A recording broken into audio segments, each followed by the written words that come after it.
Walong grupo ang nagpasiklaban sa Gayaga Festival Street Dance Exhibition sa Pangasinan. Ilang Kapuso stars nagpasaya sa fans at nakipag-showdown sa kantahan sa Takayan na Dayo. Tunghayan sa report ni Russell Simorio ng GMA Regional TV 1 North Central Luzon.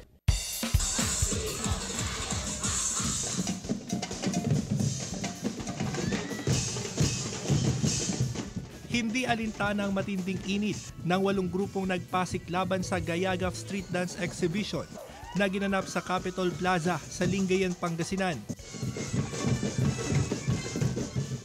Ipinamalas ng mga kalahok ang husay sa pagsayaw. Bida sa konsepto ng kanilang pagtatanghal ang mga mangingisda. Hindi rin nagpahuli ang iba pang grupo pagdating sa costume na sumisimbolo sa mayamang kultura ng kani-kanilang mga bayan. Nakisaya sa Gayaga Festival ang ilang Kapuso stars. Nang harana si Juancho Trevino.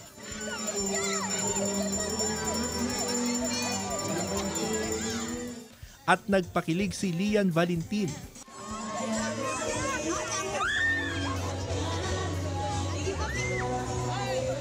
Dami nating mga GMA supporters dito that I'm very happy to see. That was very happy to see. Ako personally hindi ko first time sa Pangasinan, especially here in Lingayen. That's why I feel na parang may connection na talaga ako with them. Of course, it's always a warm welcome dito sa Pangasinan. And of course, alam mo yung pagpunta pa lang namin dun sa hotel, talagang yung mga tao nandun na nakaabang and they're really welcoming me. Mas pinasaya naman ng Kapuso singer sa sina Jeremiah Chanco at Anthony Rosaldo ang ginanap na Takayan na Dayo sa Capitol Beachfront. Bigay todo sa performance si Jeremiah Chanco.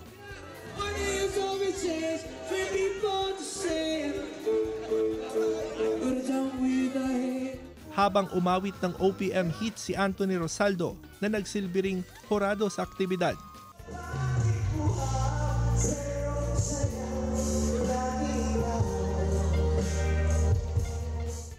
I'm so happy to be back again and syempre look forward ko coming here at marami nga nag-abang sa aming mga kapuso. So I'm grateful na makita silang lahat. It's my second time here performing para sa GMA Regional TV. Every time na nagpe-perform ako, talagang napapakanta sila. Alam mo yun, sumasabay sila sa pagkanta ko. Mula sa GMA Regional TV 1 North Central Luzon, Russell Simorio nagbabalita para sa GMA Integrated News.